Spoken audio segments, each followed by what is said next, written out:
Hello my dear students and learner, this is the sixth video of this chapter and I am going to start the new topic of this video, that is the civil war. So let's just start this video without making waste of time. So first topic is civil war. तो civil war क्या था और क्या condition थी civil war? So let's talk about this. When the Bolshevik order land redistribution, जब Bolshevik ने order दिया land redistribution का इसमें जो मीनिंग है वो ये है कि पहले जो लैंड थी वो वेल्दी लैंड ओनर्स के पास थी, ठीक है। तो उस लैंड को रीडिस्ट्रीब्यूट कैसे किया जाए प्रीजेंट्स में, है ना। तो यहाँ पर जब बोल्शेविक ने ऑर्डर दिया लैंड रीडिस्ट्रीब्यूशन का तो ये स्टार्ट हुआ था सिविल वॉर वहां से। तो सिविल वॉर का जो सबसे पहला क्राइटेरिया है वो है land distribution. So the Russian army begins to break up soldiers, mostly peasants, wish to go home for redistribution and they deserted. Okay, so यहाँ पर जो स्टोरी थी वो स्टार्ट हुई थी लैंड रीडिस्ट्रीब्यूशन से। तो जो रशियन आर्मी थी उन्होंने ब्रेकअप करना शुरू किया। सोल्जर्स थे, ज़्यादातर जो सोल्जर्स थे वो प्लीजेंट्स थे, यानी प्लीजेंट्स का मतलब आपको पता ही है, मजदूरों के बारे में बात कर रहे हैं। तो जो प्लीजेंट्स थे वो घर जाना चाहते थे क्योंकि लैंड रीडिस्ट्रीब्यूटेड हो रही थी उस समय।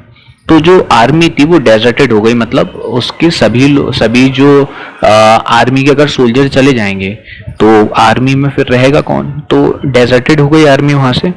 Non-Bolshevik socialist liberals and supporters of autocracy condemned the Bolshevik uprising.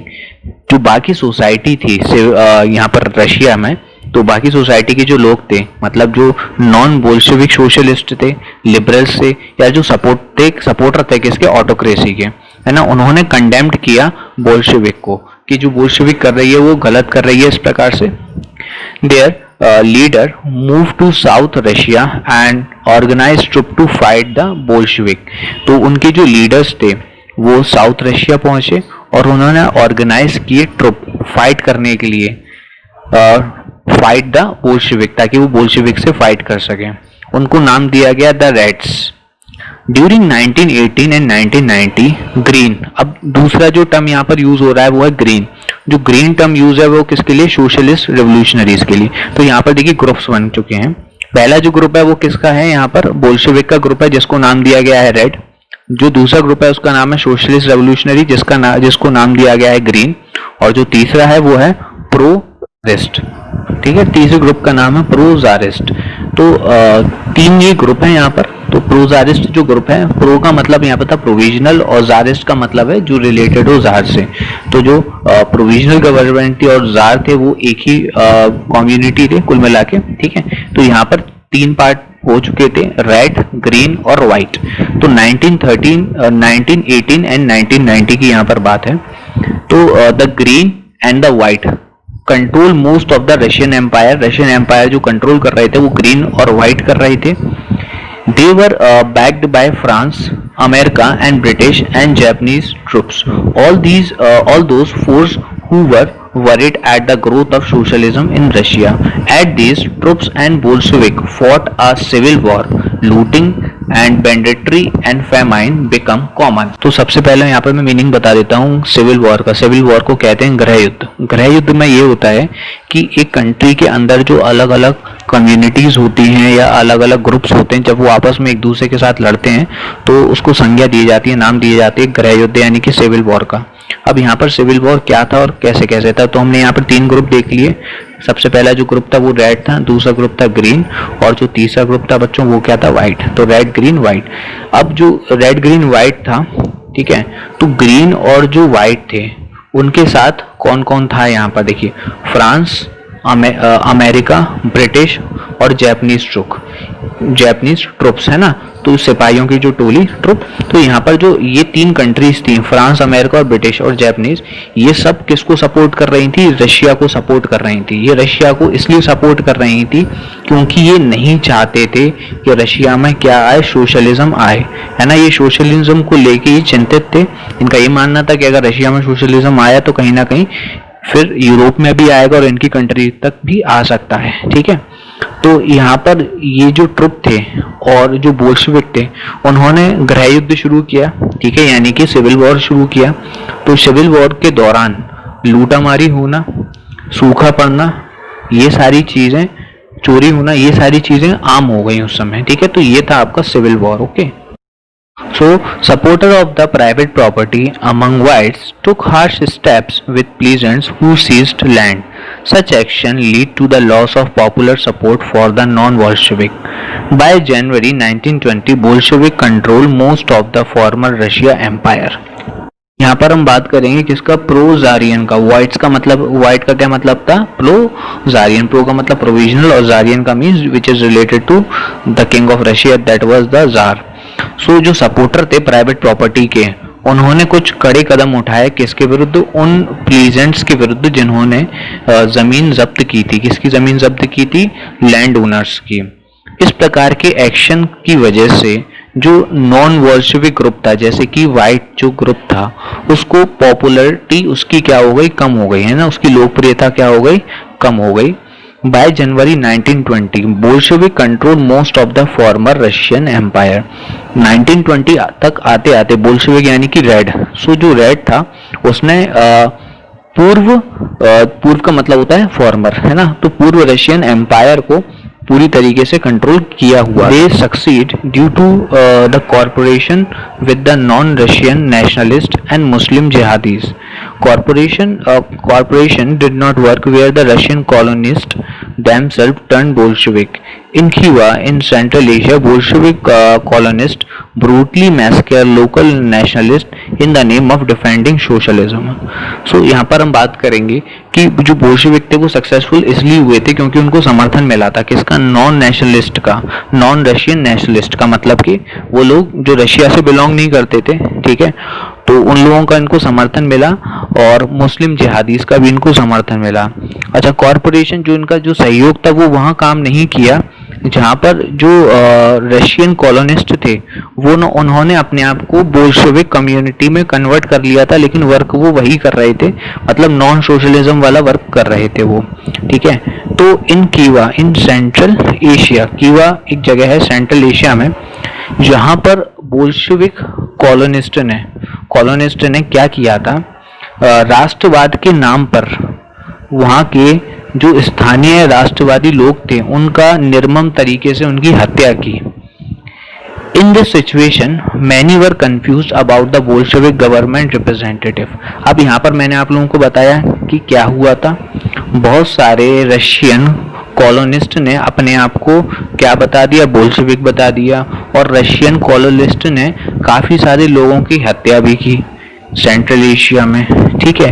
तो इस सिचुएशन में काफ़ी लोग कंफ्यूज हो गए, बोल्शेविक गवर्नमेंट को क्या रिप्रेजेंटेटिव होना चाहिए, अगर वो सेंट्रल एशिया में लोगों की हत्या कर रही है तो क्या वो रशिया में भी इसी प्रकार का नरसंहार नहीं करेगी।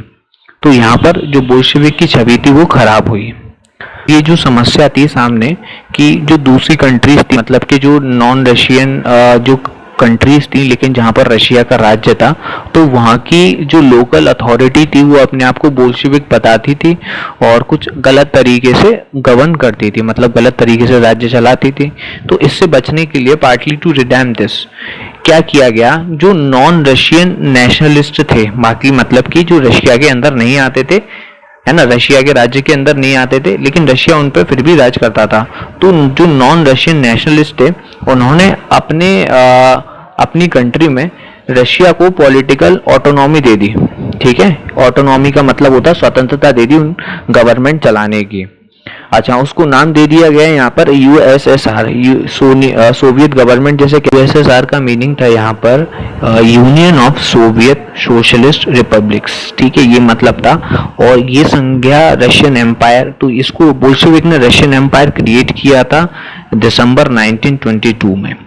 लेकिन इसकी एक समस्या पैदा क्या हुई, समस्या ये हुई कि जो बोल्शेविक की गवर्नमेंट थी, जो बोल्शेविक की कुछ पॉलिसीज थी जो कि बहुत निर्दयी पॉलिसी थी या बहुत गलत पॉलिसी थी, लोगों को मजबूर करती थी उनका जो पॉलिसीज है उनको फॉलो करने के लिए। जैसे कि एक नोमन ट्राइब्स होते हैं, नोमन ट्राइब्स का क्या मतलब होता है कि वो एक जगह रुककर अपना जीवन व्यतीत नहीं करते, वो हमेशा एक जगह से दूसरी जगह, दूसरे से तीसरी जगह जाते हैं, है ना, मतलब जगह चेंज करते रहते हैं।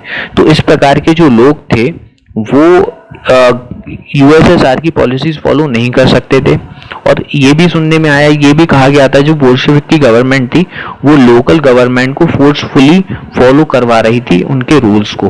तो ये एक डिसएडवांटेज रहा बोल्शेविक की पॉलिसीज का, ठीक है। बाकी जो यूएसएसआर आप लोगों ने नाम सुना होगा, आज भी ये बहुत फेमस जो रशिया की हिस्ट्री में नाम आता है यूएसएसआर का, तो इसमें जो कंट्रीब्यूशन था वो बोल्शेविक पार्टी का था, ठीक है, जिसको हम किसके नाम से जानते हैं आप लोगों को पता होगा, रेड के नाम से, रेड कम्युनिटी। ओके, फेस है रशियन रेवोल्यूशन का कि मेकिंग अ सोशलिस्ट सोसाइटी। अब रेवोल्यूशन एक प्रकार से खत्म ही हो चुका है क्योंकि सिविल वॉर एंड हो चुकी थी और जो बाकी के यहाँ पर ग्रुप्स थे वो डाउन हो गए थे, है ना। और जो बोल्शेविक ग्रुप था, जो रेड ग्रुप था, वो पॉपुलर अपराइजिंग हो चुकी थी उसकी। अब हमारा अगला जो टॉपिक था मेकिंग ऑफ सोशलिस्ट सोसाइटी की, सोशलिस्ट सोसाइटी को कैसे बनाया गया। सिविल वॉर के समय during the civil war Bolshevik kept industries and bank nationalized. They permitted peasants to cultivate the land that had been socialized. Bolshevik also confiscated land to demonstrate what collective work could be. तो Bolshevik ने उद्योगों यानी industries और बैंकों का राष्ट्रीयकरण यानी कि नेशनलाइज्ड करवाया उनको। उन्होंने किसानों को उस जमीन पर खेती करने की अनुमति दी जो सामाजिक है, मतलब जो सोशलाइज्ड है। सामूहिक कार्य क्या हो सकता है यह प्रदर्शित करने के लिए बोल्शेविक ने जमीनों को जब्त भी किया। So now a process of centralized planning was introduced. Officials assessed how the economy could work and set targets for 5-year period. On this basis, they made 5-year plan. The government fixed all the prices to promote industrial growth during the first 2-year plan. तो केंद्रीकृत का क्या मतलब होता है, centralise. तो centralise planning यानी कि योजना की एक प्रक्रिया शुरू की गई, प्रक्रिया मतलब प्रोसेस, एक प्रोसेस शुरू किया गया। अधिकारियों ने मूल्यांकन किया कि अर्थव्यवस्था कैसे काम कर सकती है, मतलब जो ऑफिसर्स थे उन्होंने असेस किया कि अर्थव्यवस्था मतलब होता है इकोनॉमी कैसे अच्छी काम कर सकती है। और इसके लिए 5 साल की अवधि के एक लक्ष्य निर्धारित किए गए यानी कि 5 ईयर्स प्लान बनाए गए। इस आधार पर उन्होंने 5 वर्षीय योजना बनाई, है ना, 5 ईयर्स प्लान क्रिएट किए गए। सरकार ने पहले 2 योजनाओं के दौरान औद्योगिक विकास को बढ़ाने के लिए सभी कीमतें तय की। यहाँ पर जो गवर्नमेंट थी वो प्रमोट करना चाहती थी किसको, इंडस्ट्रियल को। तो इंडस्ट्री की ग्रोथ के लिए गवर्नमेंट ने पहले क्या किया, सभी जो प्राइस थे वो फिक्स कर दिए। ओके, हमने पढ़ा था प्राइस फिक्स कर दिए गए। तो जो पहले प्राइस जो फिक्स किए गए थे वो पहले 2 पंचवर्षीय योजनाओं के लिए यानी कि अगले 10 साल के लिए प्राइस फिक्स किए गए थे। मतलब जो पहली 5 ईयर्स प्लान था वो 1927 से 1932 का था और जो दूसरा 5 ईयर प्लान था वो 33 से लेके 38 तक का था। Okay, centralised planning lead to economic growth, industrial production increase from 29, जो इंडस्ट्री से प्रोड्यूस होने वाले जो गुड्स थे वो इंक्रीज हो गए और ये देखा जा सकता था 1929 और 1933 में। 100% in the case of oil, coal और स्टील, इन तीनों ही गुड्स का जो प्रोडक्शन था वो 100% बढ़ गया यानी कि 100% इंक्रीज हो गया, डबल हो गया इनका production.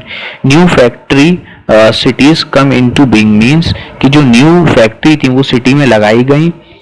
However, rapid construction lead to poor working condition. In the city of Manglitagosh, the construction of a steel plant was achieved in 3 years. Worker live hard and result was 550 stoppage of work in the first year alone. In living quarters, in the winter time at 40 degree below, people had to climb down from the 4th floor and dash across the street in order to go to the toilet. Okay. So तेजी से निर्माण ने काम करने की स्थिति खराब कर दी।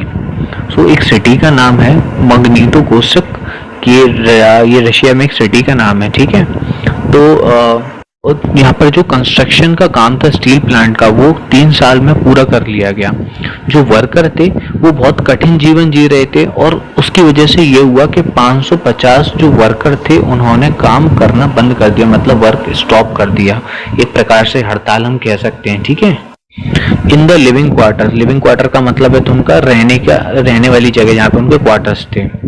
इन द विंटर टाइम का इसमें यहाँ पर मतलब है सर्दियों का समय। तो जो विंटर टाइम था, जब जो तापमान यानी कि जो टेम्परेचर था जब 40 डिग्री से नीचे हुआ करता था, तो जो लोग थे उनको क्लाइम करके नीचे जाना पड़ता था चौथे फ्लोर से, ठीक है, और सड़क पर जाके मतलब कि उनको स्ट्रीट पर जाना पड़ता था, क्रॉस करना पड़ता था, और वहां जाके उनको टॉयलेट जाना पड़ता था। मतलब टॉयलेट जाने के लिए भी उनको काफी वहां पर चलना पड़ता था, ठीक है। तो उनकी जो लाइफ थी उस समय वो बहुत ज्यादा हार्ड थी वर्कर की, क्योंकि उस समय जो रशिया था वो इकोनॉमिक कंडीशन अपनी बेहतर करना चाहता था, उसके लिए कंस्ट्रक्शन वर्क बहुत ज्यादा हो रहे थे। Okay, so next, an extended schooling system developed and arrangement were made for factory worker and peasants to enter universities. Crèches were established in factory for the children of women worker. Cheap public health care was provided. Modern living quarters were set up for the worker. This effect of all was uneven, though since government resources were limited. तो हम ये कह सकते हैं कि विस्तृत school प्रणाली विकसित हुई और कारखाने में श्रमिक और किसानों के लिए विश्वविद्यालय में प्रवेश कराने की व्यवस्था की गई। महिला श्रमिक के बच्चों के लिए कारखाने में क्रेच स्थापित किए गए। क्रेच का मतलब होता है नर्सरी। सस्ते सार्वजनिक स्वास्थ्य देखभाल प्रदान की गई।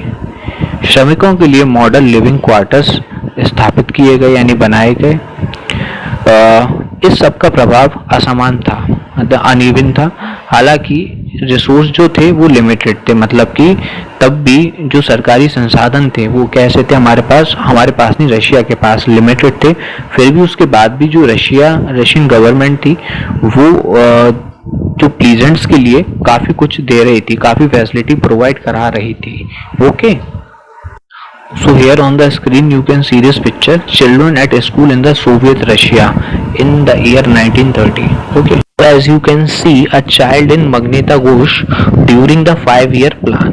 He is working for Soviet Russia. तो USSR के लिए ये काम कर रहा है मैग्नेटोगोर्स्क नाम की सिटी में, जिसके बारे में अभी हमने पढ़ा था। Okay, screen you can see this picture now. Factory dining hall in 1930. 1930 यानी 1930 में जो रशिया था, यूएसएसआर था, वहाँ का फैक्ट्री डाइनिंग हॉल है ये, ठीक है। यहाँ पे सारे जो मजदूर हैं है ना, उनके खाने के लिए कॉमन प्लेस बनाई गई है, देख सकते हैं आप।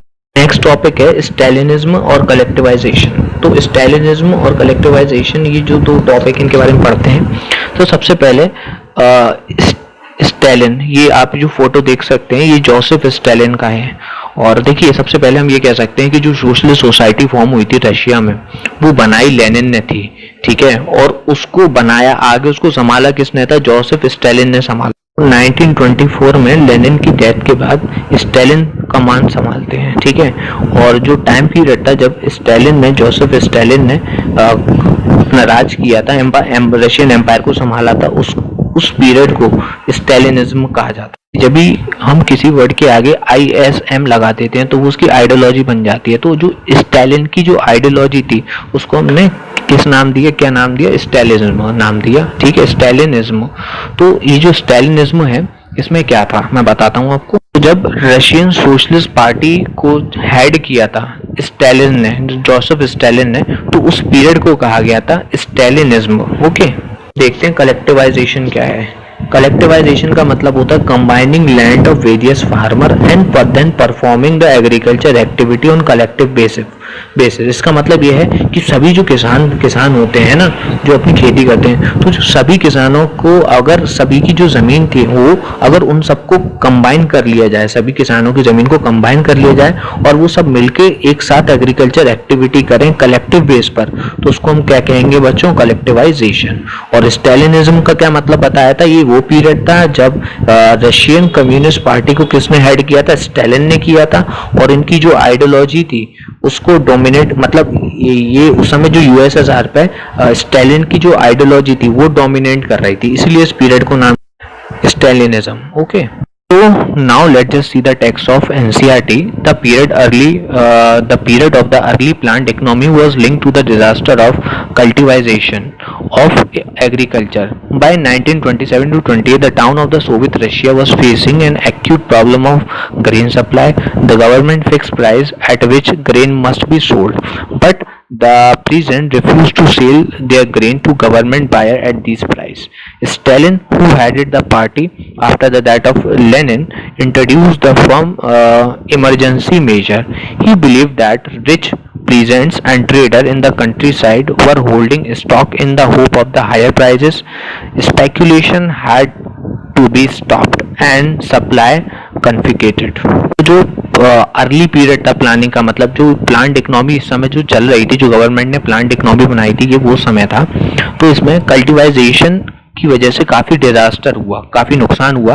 1927 से 28 की बात करते हैं, जो सोवियत रशिया के जो टाउन्स थे वहाँ पर फूड ग्रेन्स की सप्लाई की बहुत शॉर्टेज थी, क्योंकि गवर्नमेंट ने चीज़ों के जो प्राइस थे, ग्रेन्स के जो प्राइस थे वो फिक्स कर दिए थे। उन्होंने कहा था कि जो भी ग्रेन्स सेल किए जाएंगे वो एक फिक्स प्राइस पर किए जाएंगे, लेकिन जो प्लीजेंट्स थे उन्होंने गवर्नमेंट को रिफ्यूज कर दिया था कि हम इस प्राइस पर अपने ग्रेन्स को सेल नहीं करेंगे। लेकिन लेनिन जो उस समय पार्टी को हेड कर रहे थे, स्टालिन, जोसेफ स्टालिन जो उस समय पार्टी को हेड कर रहे थे, लेनिन की डेथ के बाद उन्होंने इंट्रोड्यूस किए कुछ तरीके।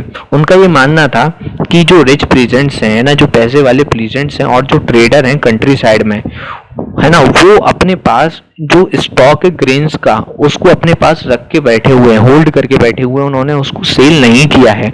उनको ये आशा है कि जब इनके ग्रेन्स के प्राइस ज़्यादा बढ़ जाएंगे, हायर हो जाएंगे प्राइस, तब हम उसको सेल करेंगे। तो इस प्रकार का जो स्पेक्यूलेशन है वो उसको रोकना चाहते थे और उन्होंने सप्लाई को क्या कर लिया, जब्त कर लिया।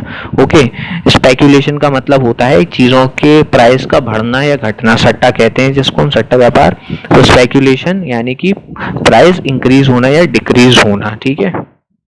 In 1928, party members toured the grain producing area, supervising enforced grain collection and raiding the kulkas, the name of the well-to-do प्लीजेंट्स, ठीक है। तो 1928 में क्या हुआ, जो पार्टी के मेंबर थे उन्होंने ग्रेन प्रोड्यूसिंग एरिया को टूर किया, वहां पर गए, उन्होंने सुपरवाइज किया, ठीक है। उन्होंने ग्रेन का कलेक्शन को देखा और जो कुलकास थे, कुलका का मतलब ये है कि जो बहुत अच्छे प्लीजेंट्स थे उनके जो गोडाउन्स थे उन पर रेडिंग की, उन्होंने रेड किया। As a shortage continue the decision was taken to collectivism farming, लेकिन जो शॉर्टेज था वो अभी भी चल रहा था, ठीक है। तो डिसीजन ये लिया कि कलेक्टिवाइज फार्मिंग की जाएगी। It was argued that the grain shortage were partly due to the small size of holding. After 1917, land had been given over to peasants. The small size peasants farms could not be modernized. To develop the modern farms and run them along industry line with machinery, it was necessary to eliminate the kulkas, take away land from the peasants and establish a state control large farm. देखिए, तो यहाँ पर क्या हो रहा था 1928 में कि जब ग्रेन्स की शॉर्टेज हुई तो डिसीजन लिया गया कि कलेक्टिवाइज फार्मिंग की जाए। तो ये आर्ग्यू किया गया यहाँ पर कि जो प्लीजेंट्स थे उनके पास स्मॉल साइज की लैंड थी, मतलब जो लैंड होल्डिंग थी उनकी बहुत कम थी। 1917 के बाद ये देखा गया कि जो स्मॉल साइज के जो प्लीजेंट्स थे वो अपने जो एरिया था लैंड का वो इतना कम था कि उसको मॉडर्नाइज नहीं कर सकते थे, तो डेवलप मॉडर्न फार्म उस पर यूज ही नहीं किए जा सकते थे। तो इंडस्ट्रीज लाइन को चलाने के लिए, यानी कि उन फार्म्स पर मशीनरी को यूज करने के लिए, और जो वेल टू डू प्लेजेंट्स थे, वेल टू डू प्लीजेंट्स यानी कि जो पैसे वाले, जो वेल्दी, जो कुलकास थे, वेल्दी जो क्या कहते हैं प्रोड्यूसर्स थे, प्लीजेंट्स थे, उनको एलिमिनेट करने के लिए उनसे लैंड लेना बहुत जरूरी है और स्टेट कंट्रोल लार्ज फार्म बनाने चाहिए, है ना। तो जब स्टेट कंट्रोल लार्ज फार्म होंगे तो उन फार्म्स पर मशीनरी यूज करेगी गवर्नमेंट और जब मशीनरी यूज गवर्नमेंट नहीं करेगी, प्लीजेंट्स ही यूज करेंगे उन फार्म्स पर मशीनरी, और जब उन फार्म्स पर मशीनरी यूज की जाएगी तो जो प्रोडक्शन होगा वो अच्छा होगा, ग्रेन्स अच्छी मात्रा में ग्रो होगा, तो सभी के लिए पूर्ति हो पाएगी, जो शॉर्टेज नहीं होगी उससे ग्रेन्स की। ठीक है, तो ये कलेक्टिवाइजेशन यहाँ से स्टार्ट हुआ। ओके, हम देखेंगे स्टालिन का कलेक्टिवाइजेशन प्रोग्राम 1929 से party force all present to cultivate in collective farming. तो सब जो पार्टी थी रशिया की, उसने फोर्स किया सभी को कि वो कलेक्टिव फार्मिंग स्टार्ट करे। जो लैंड थी अब इसकी वजह से वो बहुत बड़ी हो चुकी थी, है ना, और जो इम्प्लीमेंट थे, इम्प्लीमेंट मीन्स टूल्स वगैरह जिससे फार्मिंग हो सकती है, तो जो मॉडर्न टूल और इक्विपमेंट थे उस समय वो ट्रांसफर किए जा सकते थे। Peasants work on the land and the kulaks profit was share. तो प्लीजेंट जो थे उनकी जमीनों पर काम करते थे और जो कुलकास थे वो प्रॉफिट को शेयर करते थे, है ना। Enrich peasants resisted the authority and destroyed their livelihood, है ना। जो बड़े बड़े कुलकास हुआ करते थे, या जो हम ये कह सकते हैं जो वेल टू डू कुलकास थे, वेल्थी जो प्लीजेंट्स थे, उन्होंने क्या किया था कि इसको रोकने की कोशिश की, है ना, और अथॉरिटी को भी कोशिश की कि इस चीज को वो आगे ना बढ़ाएं, यानी कि कलेक्टिवाइजेशन को आगे ना बढ़ाएं। तो उन्होंने उनका लाइव स्टॉक को भी डिस्ट्रॉय किया। 1929 से 1931 में the number of cattle fell by 1/3। Livestock में बता दूं आप लोगों को क्या होता है। लाइव स्टॉक भेड़ बकरी ये सब जो शीप्स कैटल गोट ये तो होते हैं ना, इनको हम लाइव स्टॉक कहते हैं। तो इसी वजह से जो लाइव स्टॉक थे वो 1/3 रह गए थे, यानी कि खत्म हो चुके थे। Those who resisted collectivisation were severally punished, है ना। और जो लोग कलेक्टिवाइजेशन को अडॉप्ट कर रहे थे, रेजिस्ट कर रहे थे, रेजिस्ट मतलब जो उससे बच रहे थे, उनको पनिश किया गया। मैनी वर डिपोर्टेड और एग्जाइल्ड, काफी लोगों को कंट्री से निकाल दिया गया और हटा दिया गया वहां से। As they resisted collectivisation, peasants argue that they were not rich and they were not against socialism, merely did not want to work in collective farms for the variety of reason. Stalin government allowed some independent cultivation but treated such cultivators unsympathetically. Okay. Peasants जो collectivisation में काम नहीं करना चाह रहे थे, जो resist कर रहे थे उससे, उन्होंने ये आर्ग्यू दिया कि उनका ये कहना था कि वो रिच नहीं है और वो सोशलाइजेशन के भी अगेंस्ट नहीं है, लेकिन वो दूसरे के फार्म पर मतलब सभी के साथ मिलके कलेक्टिव फार्मिंग नहीं करना चाहते, काफी सारे रीजन की वजह से। तो स्टालिन की जो गवर्नमेंट थी उन्होंने उनको कुछ इंडिपेंडेंट कल्टीवेशन अलाउड कर दिया, लेकिन कुछ आर्थिक सहायता उनको प्राप्त नहीं हुई अलग से। Okay, next topic of this chapter, the global influence of the Russian revolution and USSR. तो यूएसएसआर जो रशियन रेवोल्यूशन हमने पढ़ा था, उसका ग्लोबली क्या इन्फ्लुएंस हुआ। ठीक है, existing socialist party in Europe did not Holi approve the way of Bolshevik took power and kept it. However, possibility of worker state fire pupil imagination across the world. In many countries, communist party were formed, like the Communist Party of Great Britain. Bolshevik encouraged colonial people to follow their experiment. Many non-Russian from outside the USSR participate in the Conference of the People of East in 1920. तो देखिए यहाँ पर हुआ क्या। तो Russian revolution का क्या प्रभाव पड़ा पूरी दुनिया पर। जो एग्जिस्टिंग सोशलिस्ट पार्टी थी पूरी यूरोप में, उनको ये जो बोल्शेविक पार्टी ने जिस प्रकार से पावर हासिल की थी रशिया में, ये उनको अच्छा नहीं लगा और अपने पास रखी थी बोल्शेविक पार्टी ने। लेकिन जो पॉसिबिलिटी थी वर्कर की, जिसमें लोगों को निकाला जा रहा था और लोगों के लिए मतलब मजदूरों के लिए काम नहीं हो रहा था अराउंड द वर्ल्ड, तो काफी सारी कंट्रीज ऐसे थी जिन्होंने कम्युनिस्ट पार्टी फॉर्म की थी। जैसे कि कम्युनिस्ट पार्टी बनाई गई थी ग्रेट ब्रिटेन में, और जो बोल्शेविक थे उन्होंने एनकरेज किया था कॉलोनियल पीपल को कि उनको एक्सपेरिमेंट को फॉलो करें। कॉलोनियल पीपल मीन्स जिन कंट्रीज में दूसरे देश की हुकूमत है, ठीक है, तो उन्होंने उस प्रकार के देशों को एनकरेज किया था कि वो कॉलोनियल गवर्नमेंट को हटाने के लिए क्या करें, ये जो एक्सपेरिमेंट है, सोशल एक्सपेरिमेंट, इसको करें, मतलब सोशलाइजेशन लेके आए। काफी ज्यादा जो नॉन रशियन फॉर्म्स हो रहे थे आउटसाइड यूएसएसआर, उन्होंने भी लोगों के साथ पार्टिसिपेट किया, ईस्ट के जो लोग थे उनके साथ पार्टिसिपेट किया, किसके लिए, सोशलिज्म को बढ़ावा देने के लिए। और ये जो बोल्शेविक ग्रुप था, इन्होंने एक इंटरनेशनल यूनियन बनाई जिसको प्रो सोशलिस्ट पार्टी का नाम दिया गया। Some received education in USSR communist university of the worker of the east. यहाँ पर उन्होंने एजुकेशन विस्तार किया या एजुकेशन बढ़ाई यूएसएसआर की कम्युनिस्ट यूनिवर्सिटी में वर्कर के लिए। By the time of the outbreak of the second world war USSR had given socialism a global face and world says. In total हम ये कह सकते हैं जब सेकेंड वर्ल्ड वॉर का आउटब्रेक हुआ तो सोशलिज्म को यहाँ पर अपना एक नया फेस मिला। Yet by 1915 it was acknowledged that within the country that the style of government in the USSR was not in keeping with the ideals of the Russian Revolution. In the world, socialist movement too was recognized that all were not well in Soviet Union. Okay. हम यहाँ पर ये कह सकते हैं कि फिर भी 1950 के दशक तक देश के भीतर यह स्वीकार किया गया कि यूएसएसआर में सरकार की शैली रूसी क्रांति के आदर्शों के अनुरूप नहीं थी। विश्व समाजवादी आंदोलन में भी यह मान्यता थी कि सोवियत यूनियन में सब ठीक नहीं है। एक पिछड़ा हुआ देश एक महान शक्ति बन गया, इसके इंडस्ट्री और एग्रीकल्चर विकसित हो गए और गरीबों को खिलाया जा रहा था, लेकिन इनके अपने नागरिकों को आवश्यक स्वतंत्रता से वंचित कर दिया गया था।